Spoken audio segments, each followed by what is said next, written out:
নমো ভগবতে বাসুদেবায়। আজকের বিষয়টি গুরুত্বপূর্ণ হতে চলেছে। মাসটি হচ্ছে নভেম্বর 2025। রাশি হচ্ছে সিংহ রাশি। সিংহ রাশি বা সিংহ লগ্নের জাতক জাতিকাদের ক্ষেত্রে নভেম্বর 2025-এ অর্থনৈতিক অবস্থা কীরূপ হতে চলেছে, শিক্ষা, স্বাস্থ্য, কর্ম, প্রেম, বিবাহ ও বিবাহিত জীবন নিয়ে আলোচনা করব। ধৈর্য সহকারে আপনারা ভিডিওটি দেখবেন। আমার প্রিয় দর্শক বন্ধুকে আমার আন্তরিক অভিনন্দন, শুভেচ্ছা ও ভালোবাসা জানাই। আমি আশা করি অনাদির আদি গোবিন্দের অশেষ করুণায় আপনারা সকলেই কুশলে আছেন। আমি কারো ব্যক্তিগত জন্মছক বা নেটাল চার্ট নিয়ে বিচার বিশ্লেষণ করছি না। ঠিক নভেম্বর 2025-এর গ্রহ সন্নিবেশের মাধ্যমে আমি একটি ছক প্রস্তুত করে তারপরে বিচার এবং ফলাদেশ করব। সেটি হবে আপনাদের এই মাসের গাইডলাইন। এরপরেই আমি চলে আসছি। দেখুন, যেহেতু সিংহ রাশিটি রাশিচক্রের পঞ্চমতম রাশি এবং এই রাশির অধিপতি গ্রহ রবি, এবং এই রাশির ক্ষেত্রে চন্দ্র, মঙ্গল এবং বৃহস্পতি শুভকারক গ্রহ, রবি বুধও এই রাশির ক্ষেত্রে মিত্রকারক গ্রহ, এবং শনি এবং শুক্র এই রাশির ক্ষেত্রে শত্রুকারক গ্রহ। এবং এই রাশির জাতক জাতিকাদের মধ্যে যদি দেখা যায় যে রাশিপতি সবল রয়েছে বা শুভ রয়েছে, বা তার সঙ্গে সঙ্গে চন্দ্র, মঙ্গল এবং বৃহস্পতি এরা যদি শুভ এবং বলবান থাকে, এবং তার সঙ্গে সঙ্গে এদের মিত্র কারক গ্রহ বুধ এরা যদি শুভ বলবান থাকলে তার জীবনটি তত্তর করে এগিয়ে নিয়ে যাওয়ার প্রবণতা কিন্তু প্রদান করবেই। আমি আচার্য কমল শাস্ত্রী প্রত্যেক বুধবার এবং শুক্রবার সন্ধে 8:30 এই চ্যানেলেই লাইভ অনুষ্ঠান নিয়ে উপস্থিত হই। ঠিক ওই সময় আমাকে ফোন করলে আপনারা নিজেদের ভাগ্য বিষয়ে জানতে পারবেন। তাছাড়া বিভিন্ন ধরনের ভিডিও আপলোড করে থাকি, সেগুলি পাওয়ার জন্য আমার চ্যানেলকে সাবস্ক্রাইব করে বেল আইকনে ক্লিক করে রাখুন। যখন আমি লাইভ অনুষ্ঠান বা যে কোনো ভিডিও আপলোড করলে আপনাদের কাছে নোটিফিকেশন পৌঁছে যাবে। দেখুন, যেহেতু এই রাশিতে অবস্থান করছে কেতু এবং এই রাশির অধিপতি গ্রহ রবি তৃতীয়ভাবে, এই কার্তিক মাসে রবি সাধারণত নিচস্থ থাকে, অর্থাৎ এটি শুক্রের ঘর তুলা রাশিতে, এবং শুক্র আপনাদের নিচস্থ থাকছে 2 তারিখ পর্যন্ত, নভেম্বরের 2 তারিখ পর্যন্ত। 2 তারিখ থেকেই আবার রবির সঙ্গে সংযুক্ত ঘটবে।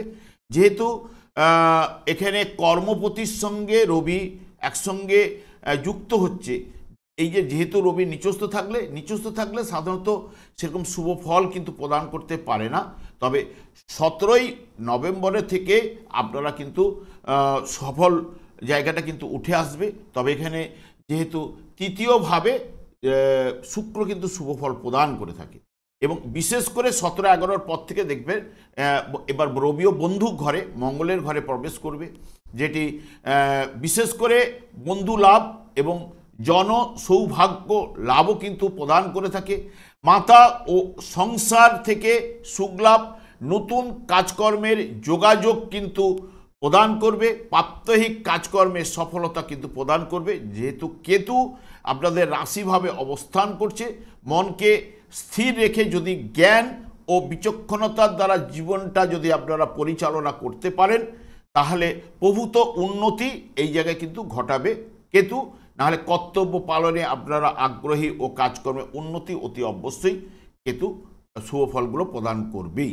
এরপরে চলে আসছি অর্থনৈতিক অবস্থা।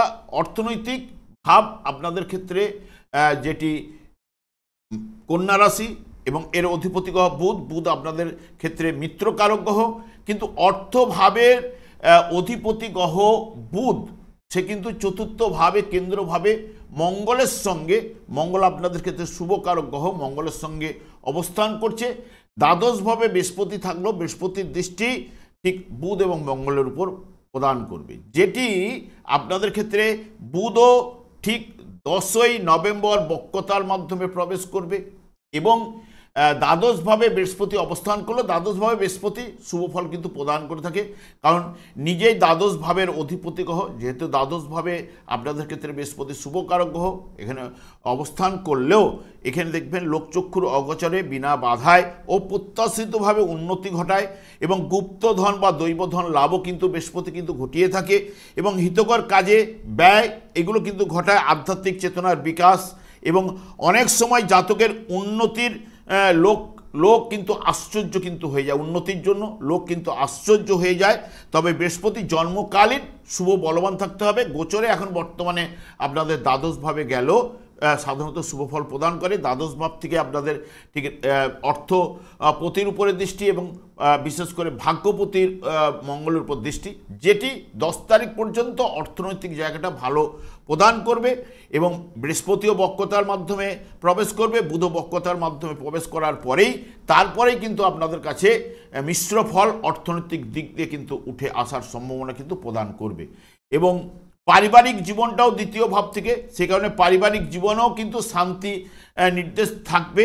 তবে বিশেষ করে অর্থনৈতিক অবস্থায় যেটা নির্দেশ করছে মধ্যম, এবং পারিবারিক জীবন সেটাও মধ্যম, তবে অধিক পরিশ্রমের মাধ্যমে আপনারা কিন্তু সুফল লাভ কিন্তু ঘটবে যারা অধিক পরিশ্রম করে তাদের ক্ষেত্রে। এবং তৃতীয়ভাবে, যেহেতু তৃতীয় ভাবের অধিপতি গ্রহ প্রবেশ করছে, ভাই বোন আত্মীয় পরিজনের সঙ্গে 17 তারিখের পর থেকে পজিটিভ রেজাল্টগুলো উঠে আসার সম্ভাবনা কিন্তু প্রদান করবে। চতুর্থ ভাব একদম শিক্ষার জায়গায় চলে যাচ্ছে। শিক্ষার জায়গায় প্রথমের দিকে বুধ এবং মঙ্গল অবস্থান করলে, সাধারণত মঙ্গলের সঙ্গে বুধ থাকলে যারা টেকনিক্যাল লাইনে পড়াশোনা করছেন বা বৃত্তিমূলক শিক্ষায় যারা করতে চলেছেন তাদের ক্ষেত্রে শুভ ফল কিন্তু প্রদান করবে। এবং বিশেষ করে এখানে যে প্রাইমারি সেক্টর কন্ট্রোল করছে আপনাদের সেই মঙ্গল, এবং উচ্চ শিক্ষার ক্ষেত্রে মঙ্গল এবং বুদ্ধিমত্তার বিকাশ ঘটাবে কিন্তু বৃহস্পতি। এখানে দ্বাদশভাবে বৃহস্পতি এমনিতে জ্ঞানের কারক গ্রহ এবং বিদ্যা বুদ্ধির কারক গ্রহ বুধ, এরা দুজনেই কিন্তু বক্রতার মাধ্যমে কিন্তু প্রবেশ করতে চলেছে। সেই কারণেই কিন্তু যেটা উঠে আসতে পারে হয়তো অমনোযোগিতা, আগ্রহের অভাব, এইগুলো কিন্তু প্রদান করতে পারে। কিন্তু চতুর্থভাবে বসে রয়েছে মঙ্গল, সেও কিন্তু পজিটিভ রেজাল্ট, এডুকেশন কেরিয়ারের ক্ষেত্রে শুভ রেজাল্টগুলো নিয়ে আসবে এবং নিজেই উচ্চশিক্ষার অধিপতি গ্রহ, সেখানে শুভ ফলটা প্রদান করার ক্ষেত্রে কিন্তু রয়েছে। কিন্তু যেহেতু দুটো জ্ঞানের কারক গ্রহ এবং বিশেষ করে বুধও আপনাদের বিদ্যা বুদ্ধির কারক গ্রহ, তার বক্রতার মাধ্যমে থাকার কারণে বিশেষ করে এই জায়গাটাতে ব্যাঘাত কিন্তু ঘটতে পারে, অমনোযোগিতা, আগ্রহের অভাব। যারা বিশেষ করে এই জায়গাটার উপরে আগ্রহ এবং যেটা পরিশ্রম, অধিক পরিশ্রমের মাধ্যমে তারা কিন্তু অলরেডি শুভ রেজাল্টগুলো পেয়ে আসবে। পঞ্চম ভাবের অধিপতি গ্রহ প্রেম, মন মানসিকতা, প্রেম প্রীতি, ভালোবাসা, যেটি আপনাদের ক্ষেত্রে বৃহস্পতি যেহেতু পঞ্চম ভাবের নির্দেশক, দ্বাদশভাবে থাকলেও সেই বৃহস্পতি কিন্তু বক্রতার মাধ্যমে এবং পঞ্চম ভাবের উপরে শনির দৃষ্টি কিন্তু প্রদান করছে। তাহলে শনিও এমনিতে বক্রতার মাধ্যমে বৃহস্পতির সঙ্গে শনিরও সংযোগ, দৃষ্টি বিনিময় করছে, যেটা প্রেমের ক্ষেত্রে সাধারণত যেহেতু বক্রতার মাধ্যমে বৃহস্পতিও প্রবেশ করতে চলেছে এবং বক্রতার মাধ্যমে শনিদেবেরও দৃষ্টি পঞ্চম ভাবের উপরে থাকছে, তাই জন্য প্রেমিক এবং প্রেমিকার মধ্যে হয়তো আন্ডারস্ট্যান্ডিং, ভুল বুঝাবুঝির এবং সন্দেহ প্রবণতা যেহেতু বক্রতার মাধ্যমে রয়েছে, এগুলো উঠে আসতে পারে। এবং বিশেষ করে পুরো মাত্রায় যে শুভ ফল উঠে আসবে সেটা কিন্তু বলছে না। যদি আপনারা সতর্কভাবে চলতে পারেন, একটু কথা কম বললেন বা একজন রাগ করেছে তাকে একটুখানি শান্ত করার জন্য তাকে সেই মতো কথাবার্তাগুলো যদি আপনারা বলতে পারেন, তাহলে কিন্তু জায়গাটা কিন্তু ভালোই এগিয়ে যাবে। নাহলে নচেত মানে নিজেকে একটুখানি সতর্ক থেকে এগুলো করতে পারলে তাহলে প্রেমের জায়গাটা ভালো থাকছেই। রোগের জায়গায় আপনাদের ষষ্ঠ ভাবের অধিপতি গ্রহ শনি এবং ষষ্ঠ ভাবে সেই বৃহস্পতিরই দৃষ্টি পড়ছে, এবং যেহেতু ষষ্ঠ ভাবে বৃহস্পতির দৃষ্টি পড়ল, সে পঞ্চম ভাবের নির্দেশক এবং লাভ ভাবের বিশেষ করে লাভ ভাবের অধিপতি গ্রহ বুধেরকে দৃষ্টি দিচ্ছে। সেই কারণে যে রোগের জায়গাটা যে বড় আকার নেবে বা সেরকম নয়, যারা আগে থেকে রোগে ভুগছেন তাদের ক্ষেত্রে প্রবলেমগুলো হয়তো বাড়তে পারে, যেহেতু শনিদেব বক্রতার মাধ্যমে থাকছে ষষ্ঠপতি, যে সাধারণত হাঁটু বা হাঁটুর ঠিক পায়ের তলা এই জায়গাগুলো অ্যালার্জি এবং বিশেষ করে পেটের সমস্যা এবং সবথেকে দুর্বলতা এবং অলসতা, এইটা উঠে আসার সম্ভাবনা কিন্তু দিতে পারে আপনাদের শারীরিক দিক দিয়ে। যদি সেই মতো জায়গাটাকে একটুখানি সতর্ক থাকলে, নাহলে বড় ধরনের আকার কিছু নেবে না, এইটুকু আপনাদের বলা যায়। সপ্তমভাবে সেই নির্দেশক কিন্তু সেই শনিদেব। আমি আগেও বলেছি, এখনও বলবো যে শনিদেব যেহেতু সপ্তম ভাবের নির্দেশক, বক্রতার মাধ্যমে অবস্থান করছে, এই মাসেই বক্রতা ত্যাগ করবে একদম লাস্টের দিকে। তারপরে আপনারা কথাবার্তাগুলো এগুতে পারেন, এইটুকু বলতে পারি। কারণ বক্রতা চলাকালীন সেই সময় না কথাগুলো বা বিবাহের জায়গাটাকে না এগিয়ে নিয়ে যেতে পারলেই সেটাই কিন্তু আপনাদের ক্ষেত্রে তবে ভালো জায়গা কিন্তু বলতে পারি। এবং সপ্তমভাবে রাহু অবস্থান করছে। রাহু সাধারণত সপ্তমভাবে যদি জন্মকালীন শুভ বলবান থাকলে বিবাহ এবং ব্যবসা সংক্রান্ত ব্যাপারে সুফল কিন্তু প্রদান করে থাকে এবং অপরের থেকে সাহায্য কিন্তু লাভ ঘটিয়ে থাকে। তবে পার্টনারশিপ ব্যবসায় সফলতা, কর্মক্ষেত্রে বদলের জায়গা বারবার কিন্তু নিয়ে আসতে পারে। এখানে সপ্তমভাবে থাকার জন্য শত্রু হানি, তবে রাহুকে শুভ বলবান থাকতে হবে, তাহলে নাহলে এখানে বিবাহ বা ব্যবসা সংক্রান্ত জায়গায় সুফল কিন্তু প্রদান করে থাকে রাহু। এবং শনিও ঠিক অষ্টমভাবে যেহেতু আপনাদের অবস্থান করছে, হ্যাঁ বর্তমানে কিন্তু বৃহস্পতির দৃষ্টি, যেটি আপনাদের শনির ঢাইয়া বা শনি অষ্টমভাবে শুভ অশুভ যাই থাকুক না কেন সেই মতো ফল কিন্তু প্রদান করতে পারে না। কাজকর্মে বাধা বিঘ্ন, চোট আঘাত, শত্রুতা বৃদ্ধি, এগুলো কিন্তু বা ব্যবসায় মন্দাভাব এগুলো কিন্তু প্রদান করে, কারণ আপনাদের অর্থভাবের উপরে শনিদেবের দৃষ্টি থাকছে এবং তার সঙ্গে সঙ্গে কর্মভাবের উপরে শনিদেবের দৃষ্টি থাকছে এবং পঞ্চম ভাবের উপরেও শনিদেবের দৃষ্টি থাকছে। সেই কারণে এখানে বিশেষ করে শনিদেব বক্রতা ত্যাগ করার পরে অনেকটাই রিলিজ উঠে আসবে।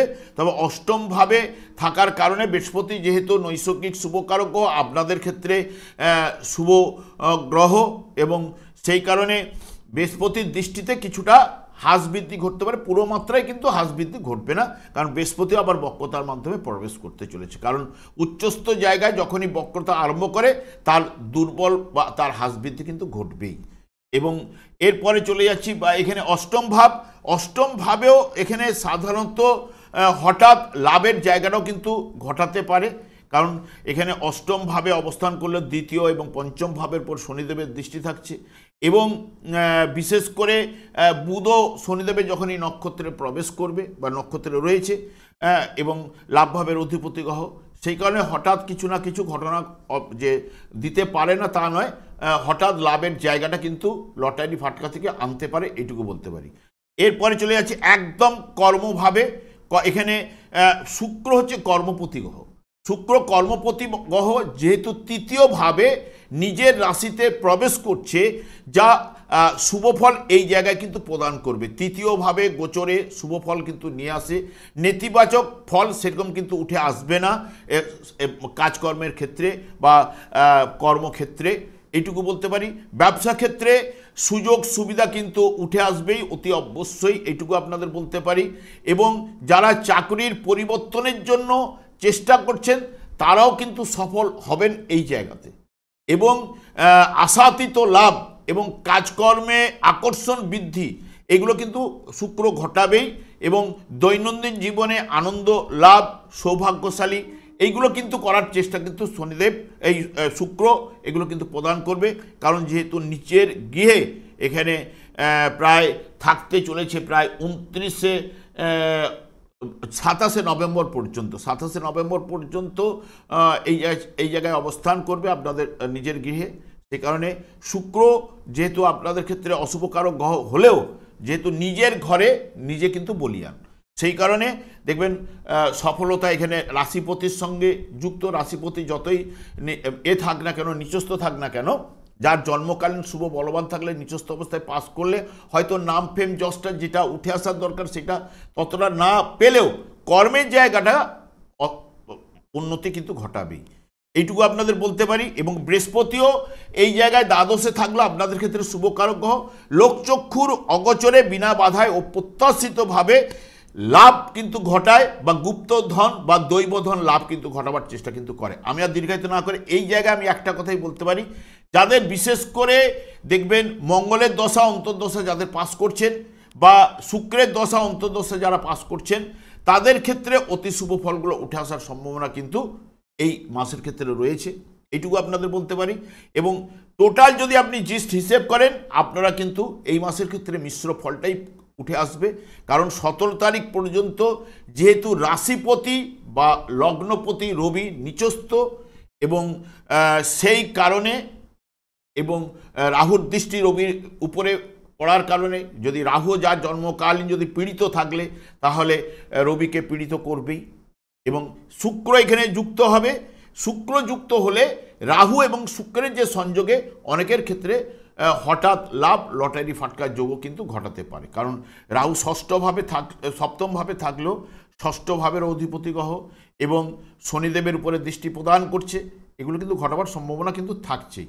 তবে আমি একটা কথাই বলে থাকি, মেন কথা বলবে আপনার জন্মকালীন গ্রহের সন্নিবেশ এবং আপনার দশা অন্তর্দশা।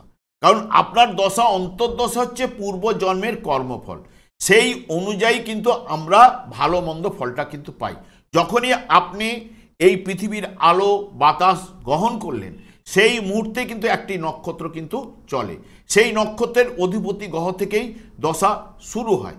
সেই অধিপতি গ্রহটি যদি আপনার জন্মকালীন দেখবেন অনেকের ক্ষেত্রে অশুভ থাকার কারণে অনেকে দেখবেন শিশু জন্মগ্রহণ করার সঙ্গে সঙ্গে মা এক জায়গায় এবং তার সন্তান আরেক জায়গায় চলে যায়।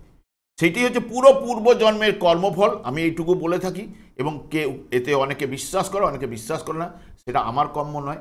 তবে এটা একদম বলাই যায় যে পূর্বজন্মের কর্মফল থাকার কারণে আমি মনুষ্য জন্ম লাভ করেছি।